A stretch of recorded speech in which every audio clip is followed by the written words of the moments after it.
I'm recording this video on the 1st of January 2021. Generally, for me, there's nothing new about a new year. One year goes, another year comes. Yes, I make my New Year's resolutions. Sometimes I even write them down in a journal. But I'm only a human, and I don't follow through with the promises I make to myself. And as a result, the new year ends up being just about the year I left behind.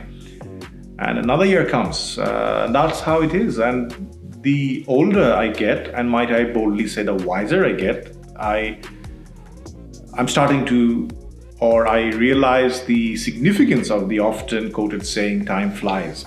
Time does indeed fly, and it seemed to be flying faster and faster as I grow older. One year to the next, to the other. Having said all that, this year, or the year we left behind, is certainly an unusual year. A lot has changed for me on a personal level, and the world itself has gone through a massive change, or it's still in a process of change because we are not past the COVID. Moving forward in 2021, the problem is very much still there. And I think 2021 will also be a trying time for us. Talking of trying times, I lost members of my family. I lost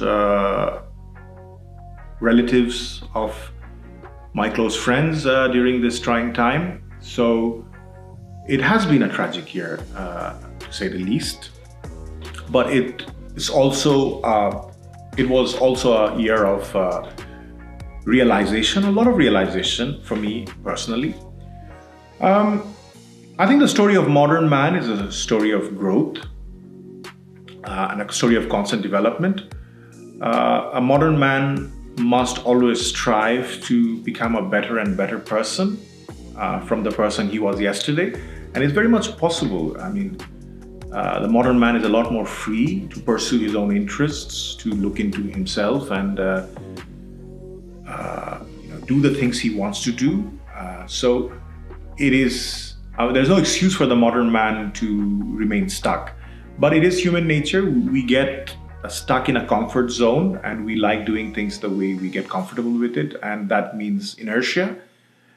And when we are stuck in inertia, there is hardly ever any growth or development. So sometimes in life, when you get a push, a nudge, or when you see yourself, when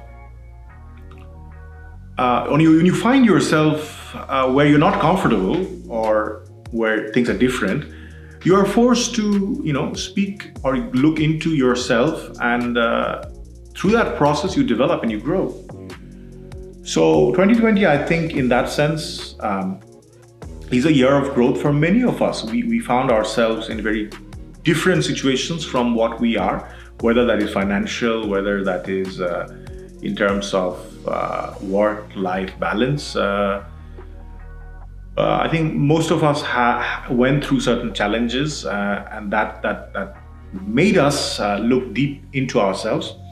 For me personally, coming to this new country, because in January 2020, I was in Bangladesh, packing my bags and getting ready to start over a new life, looking forward to board my plane. Little did I know I'll come and right in the middle of pandemic, because when I came here, it was still a Chinese problem. When I crossed border and I had a 4-hour transit in Hong Kong, I saw people wearing masks, and I was scared because I wasn't used to the concept of people wearing masks. So I landed in Toronto and I saw the news, how it's becoming alarming in China, and then it became a European problem a month later. Then it became a US problem another month later, and very soon it became a Canadian problem as well. So that went very fast, how COVID became a world problem. And I think the world has definitely learned or changed its way to some extent. For example, during the beginning of COVID, I saw a news that world consumption has come down And not because the supply chain is disrupted, because the supply chain was there. It's just that people were demanding less. People were going out less, so they were burning less gasoline or petrol. People were buying less stuff. Yes, people are ordering through like online shopping and stuff, but when you go to a shopping mall and it's so easy to buy, and these companies sort of encourage you to keep buying and buying new and newer stuff, and this consumption-based capitalist economy, as much as we consider it the pillar stone of modern human civilization, maybe COVID, for a moment at least, got us thinking, is that how we should define human growth and human progress? It's a difficult answer, and I'm not an economist. I'm not going to debate about economic policies. But at least I thought to myself, like, maybe 2020 is a year we should talk to ourselves, or societies, governments, philosophers should look into how we are living our lives. Because in 2029, the highlight news, or the event that shocked me, was the event of massive wildfire in Australia, leading to destruction of millions of natural habitats and animals. The footage of koalas and kangaroos coming into human territories and begging for water from human beings. I found that extremely heartbreaking.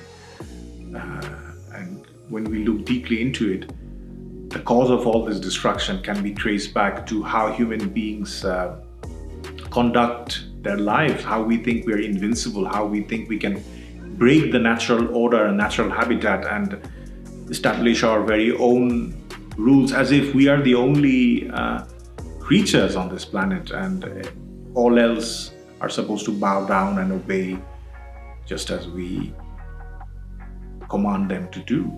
I think 2020 is a year where we can challenge that perception, and we can see that we are only part of the natural order, not exclusive from it. I think the year also showed that we can organize or design our lives slightly differently. The work from home culture, for our knowledge, I know that certain companies were dabbling with the idea or experimenting with the idea for long, but it was only an experiment. But 2020 showed us that it is perfectly possible to conduct business or work from your home at your own flexibility and be productive without going through the usual routine of 9 to 5. So moving forward in 2021, even if the world becomes normal again, maybe the work from home culture will persist to some level, because it is an effective culture. Also, the idea of like meeting face to face to do meetings and hold business meetings, that also changed. A lot of it can be done virtually through Zoom or through other softwares, and it is productive. So in that sense, I think we are left with a lot of question marks, or a lot of ideas to ponder on moving forward, how we should organize ourselves and what role technology has in it. And clearly 2020 has shown technology can change the way we do things, and the new way of doing things can at times be better. We can definitely at times be more productive by the use of technology than by sticking to the old routine of doing everything in person. I think 2020 also shows the disparity that exists between the developed and developing nations. So right now I'm in Canada, in Toronto, Ontario, and the vaccines have rolled out here, and I can expect to be vaccinated this year. I'm afraid I cannot say the same about my home country, Bangladesh. I don't know what's going to happen there. And when I look at like a week back, then I saw news where I saw that Canada has secured 3 times more the vaccine it needs I don't know why it would secure 3 times more than it needs. Maybe it was a political rhetoric to reassure people. But if it is a matter of fact, I don't understand why would like a country pre-book more than it needs.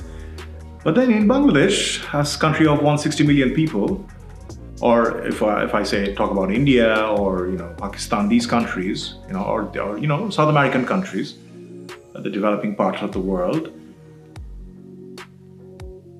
they probably will not even be able to secure vaccination for its people in the coming year. Highly unlikely, at least for Bangladesh. I really don't see how logistically it is possible to vaccinate 160 million people.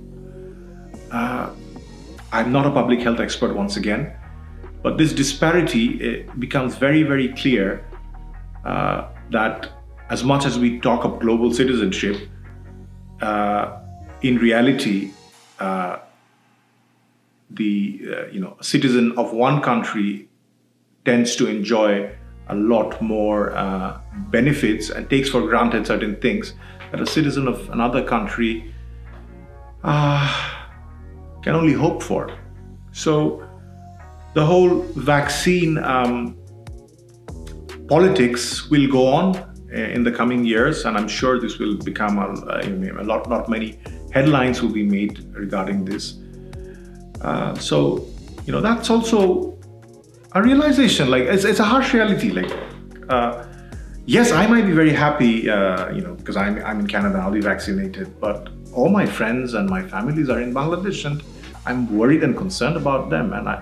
And my government, the government of Bangladesh, simply doesn't have the bargaining power to compete at world stage and secure its needs. Although, like Bangladesh is a country of, we have our pharmaceutical industries, and we are pretty good at it. So if all the patent taking and the copyright issues, if we could waive all that, I'm pretty sure that the pharmaceutical companies in my country can, come up with a vaccine. That the technology is not the challenge. I think world politics is, and that's a whole new topic of discussion. But moving forward in 2021, I am hopeful because despite the challenges, and each country has dealt with its challenges in its own way, we are not hindered by it. We are moving on. People in Toronto are celebrating New Year's in their own way, not going in public though. The people enjoy it with their friends and family in their home, like not parties, but only essential people.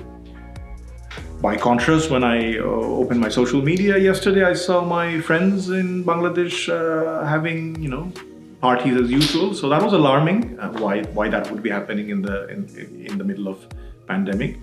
But I wouldn't blame them. What I'm trying to say is, people have moved on. People still have hope, and people still are determined to live. And so 2021 will probably, will be a year where we have learned lessons from 2020 and where we are better as human beings and the world is a better place to live in. That's all I will hope. And with that note of hope, I end today's video. It's too long. I really wanted to make it a 5-minute video, but it ended up becoming a very long video.